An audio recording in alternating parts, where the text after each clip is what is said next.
All right, so if you picture ancient philosophy as just a bunch of stuffy old dudes in robes, well, you clearly haven't met Diogenes of Sinope.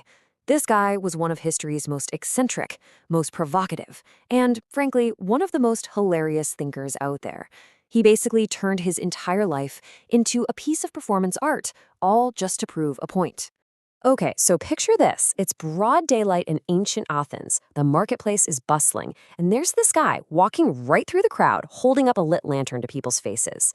I mean, a lantern. In the middle of the day, when someone finally asks him what in the world he's doing, he just gives this deadpan reply, I am looking for a man. So what was his deal? I mean, was this guy just crazy, a brilliant comedian, or maybe a really profound teacher? Let's try to unravel this mystery, the enigma of Diogenes the dog.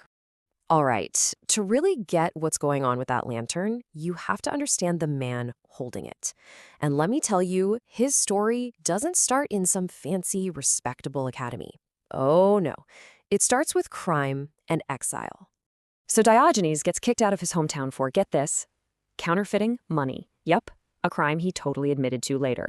He shows up in Athens with absolutely nothing and decides he wants to be the student of this philosopher, Antisthenes. But Antisthenes is not having it. He tries to beat him away with a stick. And Diogenes? He just offers up his head and says, go on, hit me. You won't find a stick hard enough to drive me away. And with nowhere else to go, he ends up making his home in a giant ceramic jar, like a barrel, right in the middle of the marketplace. Well, as you can imagine, this bizarre, kind of shameless lifestyle earned him a nickname, the dog. And his followers? They became known as the Cynics, which literally translates to dog-like.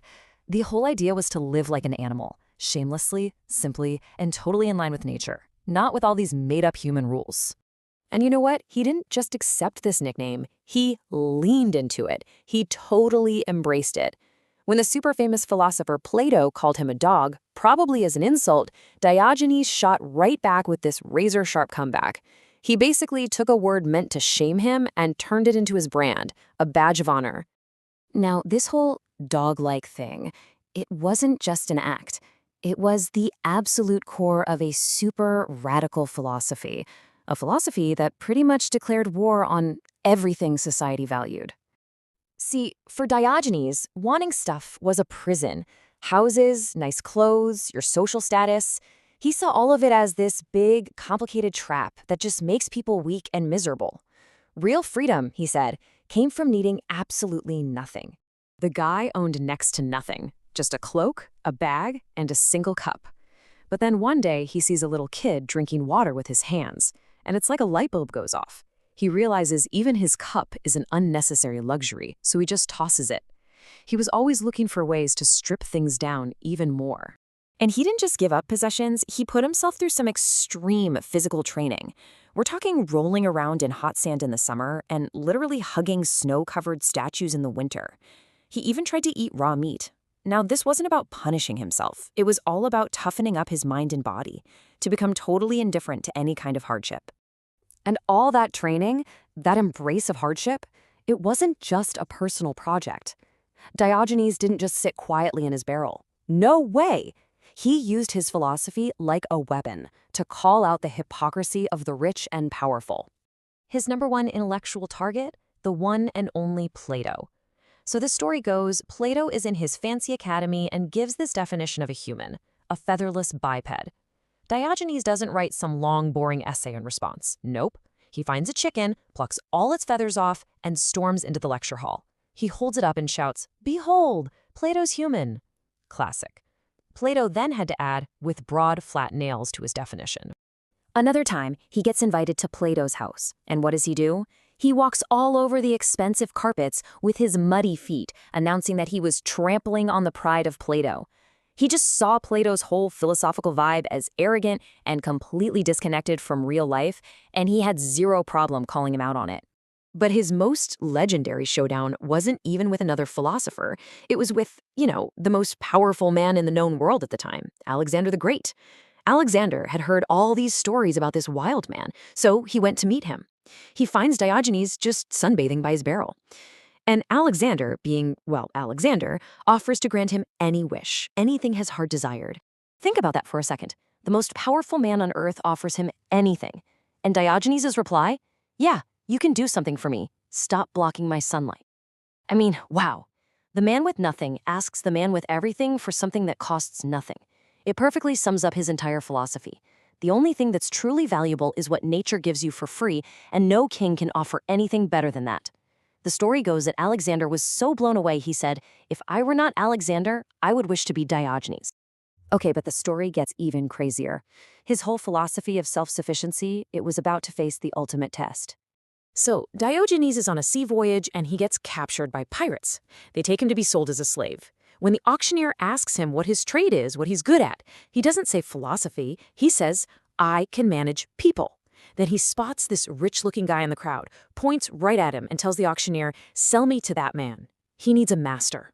And unbelievably, the guy, Xeniades, is so intrigued by this that he actually buys him. Diogenes gets put in charge of educating Xeniades' kids, and he teaches them his own philosophy. Be self-reliant, stay physically fit, and focus on virtue, not luxury. So here he is, technically a slave, but he's basically running the entire household.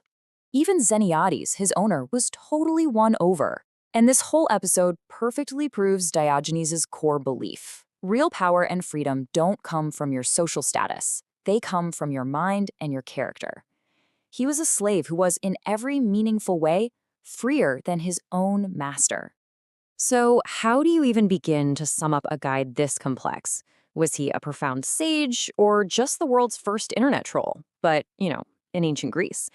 I think the answer really depends on how you look at it. I mean, you could totally see him as a madman. He lived in a jar. Or you could see him as a jester, with the plucked chicken and all the witty insults. But you could also see him as a wise sage, teaching this path to inner freedom. Or maybe he was a provocateur, whose entire life was a performance, a protest against a society he saw as corrupt. And honestly, he was probably all of those things at the same time. Ultimately, though, he rejected any and all labels. Way, way ahead of his time, he came up with this idea of being cosmopolitan. When people would ask him where he was from, he wouldn't say Sinope or Athens. He'd say, "I'm a citizen of the world." He was rejecting all those artificial lines that we draw to separate ourselves from each other. There's this great quote where someone tried to mock him for being in exile, for being kicked out of his home. And he just shot back that his greatest misfortune was actually the source of his greatest strength. Being an outcast forced him to question everything and find his own path. And that brings us right back to the lantern. Remember, I am looking for a man.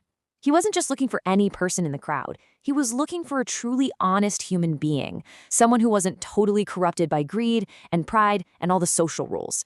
His entire life was this big performance piece, all designed to ask one simple question: are you living an authentic life, or are you just playing a part? He forces us to look at our own lives, our jobs, our possessions, our social media profiles, and ask if any of it is real or if we're just living in our own kind of gilded cage. We'll never know if he found that on his person, but that search, that question he posed with his lantern, it's still echoing 2,000 years later, asking us the very same thing.